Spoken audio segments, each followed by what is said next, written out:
अस्सलाम वालेकुम दोस्तों, जब से 2 मैचेस की पाबंदी लगी फ़खर ज़मान पर, उसके बाद वापस आए, एक नए रूप में आए। तो साफ़ है कि फ़खर ज़मान को गुस्सा दिलाएँ, तो अलग होकर खेलते हैं। लास्ट मैच में 84 थे, अब सेंचुरी स्कोर की है। इससे पिछले 2 मैचेस में 21 और 20 ये रन्स उनके चले लगातार 4 इनिंग्स में बेहतरीन बल्लेबाज़ी उनकी हुई है। मगर आज के दिन 2 मैचेस में 2 बुरी टीमें पीएसएल से बाहर हुई हैं। कहने को रावलपिंडी पहले से बाहर थी, अब कोयटा ग्लैडिएटर, वो कोयटा ग्लैडिएटर टीम जो लास्ट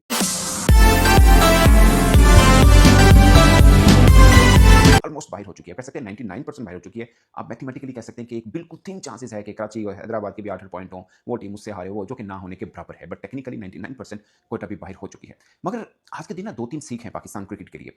2-4 माह पहले उस्मान तारिक जो सबके लिए दर्द-ए-सर बने थे, हर प्रेस कॉन्फ्रेंस में उनका ज़िक्र होता था। पीएसएल की बात नहीं कर रहा, पाकिस्तान की बात नहीं कर रहा, वर्ल्ड कप की बात कर रहा हूं। इंडिया क्या, दुनिया भर के टीमें उनके ऊपर बातचीत करती थी कि डिफरेंट बॉलिंग एक्शन है, आसान नहीं है उनको खेलना। उनके बारे में उनके कप्तान सौ शकील कहते हैं कि उस्मान तारिक को कुछ करना पड़ेगा, शायद थोड़ा और रुक के बॉल करनी पड़ेगी। बट मेरा मानना है रुक कर नहीं, कुछ और सोच कर बॉल करनी पड़ेगी। खाली रुकने से काम नहीं बनेगा, कुछ तेज करना पड़ेगा। क्योंकि पीएसएल में एक सबसे बड़ी थ्रेट उस्मान तारिक सिर्फ 9 विकेट ले चुके हैं। अबरार ने भी बाय द वे 9 विकेट्स ही लिए, मगर उनके बारे में सोच के ने ये कहा था कि उनको बाकी टीमें ठहर कर खेलती हैं, एहतियात से खेलती हैं और हमने उनको क्रूशियल स्टेज पे इस्तेमाल किया। मगर क्रूशियल स्टेज पे इस्तेमाल करने का कुछ खास फ़ायदा नहीं हुआ। अगरचे आप दोनों की इकोनॉमी की बात करें तो भी मुझे लगता है कि उस्मान की 7.7 की थी, जबकि अबरार की 8 प्लस की इकोनॉमी है। सो पाकिस्तान सुपर लीग में कोयटा ग्लैडिएटर वो टीम थी जिनके पास 2 धांसू किस्म के स्पिनर थे, यानी जो दुनिया की किसी भी बड़ी टीम के स्पिनर के बराबर में थे, उस्मान तारिक और अबरार। अगर हम अभी हालिया परफॉर्मेंसेस की बुनियाद पर ये बात कहें तो। मगर कोयटा ग्लैडिएटर बाहर हो चुकी है। फर्स्ट राउंड से मतलब बाहर हो चुकी है, नॉकआउट में नहीं पहुंच पाई। वो टीम जो लास्ट टाइम फाइनल खेली है, बाय द वे लाहौर से हारी थी। उस पर शहीन शाह अफरीदी ने कहा कि नो स्कोर से अगरचे हारे। रमीज राजा ने उनसे पूछा कि बड़ा टाइट मैच हुआ, उन्होंने बोला नहीं कोई टाइट मैच नहीं, जीते हम, इतना सा तो होता ही है। फिर जीत उन्होंने सिकंदर रजा के वालिद साहब के नाम की, चूंकि वो आए थे मैच देखने के लिए। सर खैर वो तो कलंदर्स की एक खूबी है कि वो डेडिकेट करते रहते हैं, कभी फ़खर ज़मान के नाम, कभी सिकंदर रजा के वालिद साहब के नाम, और जो भी साथ में खिलाड़ी हैं उनको ओबलाइज करते रहते हैं इस तरह से, जो कि अच्छी चीज़ है। मगर कलंदर की टीम अगले मैचेस जीतने होंगे, बट थोड़ी सी उनके लिए ये है कि रिदम बन गया है उनकी टीम का। बीच में हारना शुरू हुए थे, फिर पहले जीत रहे थे, हारना, अब फिर जीत रहे हैं, थोड़ा बेहतर है। बट मुझे इनकी टीम का कॉम्बिनेशन बहुत आइडियल नहीं लगता। मुझे लगता है कि पेशावर का कॉम्बिनेशन बहुत आइडियल है। बाय द वे आईपीएल और पीएसएल दोनों में 31-31 मैचेस हुए हैं और दोनों में 2 टीमें ऐसी हैं जब तक कोई मैच नहीं हारी। वहाँ से पंजाब किंग और यहाँ से पेशावर ज़ल्मी। बट दोनों टीमों को कंपैरिजन नहीं कर सकते, बहुत ज़्यादा फ़र्क है। बट पीएसएल के पर्सपेक्टिव में पेशावर ज़ल्मी बहुत धांसू किस्म की खेली, खास उनका बॉलिंग अटैक बहुत अच्छा है। अगर नाहिद राणा वापस आते हैं जिन्होंने न्यूजीलैंड के खिलाफ पांजा लगाया, इससे पहले यहाँ पर भी बड़ी शानदार बॉलिंग की है, पाकिस्तान के खिलाफ भी बड़ी शानदार बॉलिंग की थी, पीएसएल में तगड़ी बॉलिंग कर रहे हैं, साथ में अली रजा 150 को टच कर रहे हैं। सो उनका बॉलिंग अटैक बेहतर है, बैटिंग भी ठीक है, बाबर आजम के बल्ले से रन आ रहे हैं, ऊपर से हारिस छोटे छोटे कैमियो खेल रहे हैं, मगर ठीक उनका ओवरऑल पूरा बना हुआ है।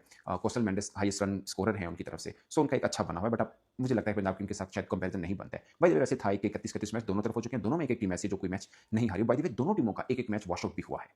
एक इत्तेफाक कह सकते हैं, महज़ एक इत्तेफाक है। सो दूसरे मैच की हम बात करें तो मोहम्मद रिजवान ने अब तक पीएसएल में 8 मैचेस में 133 रन बनाए हैं। आज भी 100 के स्ट्राइक रेट से कम बल्लेबाजी की है। वो मोहम्मद रिजवान जो पीएसएल में सबसे कामयाब कप्तान के नाम से जाने जाते थे, कहा जाता था यार कप्तानी हो तो अब के क्रिकेटर्स में सबसे अच्छी मोहम्मद रिजवान जैसी। मतलब हम भी ये मानते थे, मगर एज़ ए बैटर वो परफॉर्म नहीं कर पा रहे और रिफ्लेक्ट हो रही है उनकी परफॉर्मेंस उनकी कप्तानी में।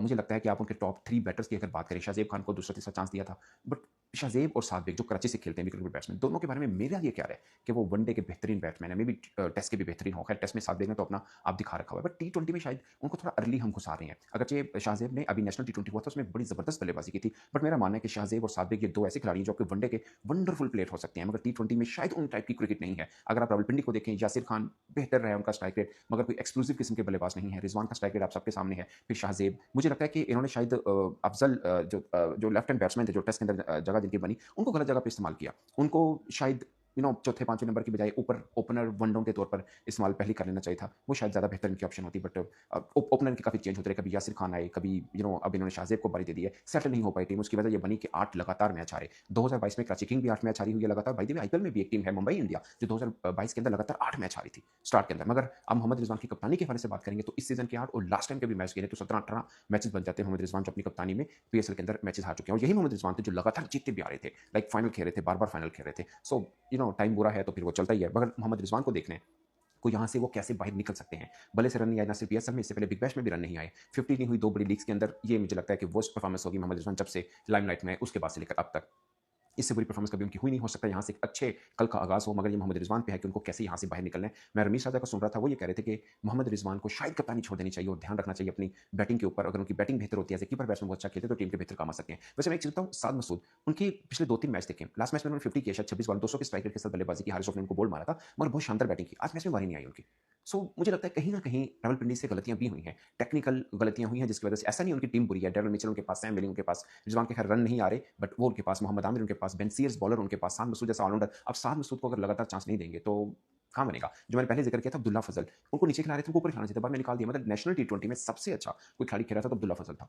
उसको इतने गंदे तरीके से इस्तेमाल किया। कामरान गुलाम ने भी बड़ी अच्छी बैटिंग की, उसको 2-3 मैच दिए, उसको ऊपर दिए। मुझे लगता है कि कामरान गुलाम शायद नीचे बेहतर थे, अब्दुल्ला फज़ल ऊपर बेहतर थे। सो पूरा पोस्टमार्टम करें रावलपिंडी का, आपको वजह समझ में आती है कि टीम शायद इतनी बुरी नहीं थी, मगर जिस अंदाज़ से खिलाया गया, बनता था इनका 8 मैच हारना और शायद अगले मैचेस हारना भी। ये बात मैं शायद हैदराबाद के बारे में कह रहा था क्योंकि उनका कॉम्बिनेशन बहुत वर्स्ट था। इनसे भी ज़्यादा वर्स्ट था। खैर बाद में मैक्सवेल आए तो उनका कॉम्बिनेशन थोड़ा बेहतर हो गया कि नीचे एक परफेक्ट बैट्समैन चाहिए था। वो ऑलराउंडर की सूरत में उनको मिल गया और पीएसएल के अंदर उनकी परफॉर्मेंस बहुत बेहतर रही है, तो उनकी टीम थोड़ी-सी खड़ी हुई है अपने कदमों के ऊपर। मगर इधर रावलपिंडी का कुछ बन नहीं पाया ना ऊपर-नीचे और फिर मोहम्मद आमी ने कहीं पे बॉलिंग बेहतर भी की है, मगर वो कोई एक भी मैच ऐसा नहीं जो अपने बलबूते के ऊपर टीम को साइड पे किया हो। शायद रन भी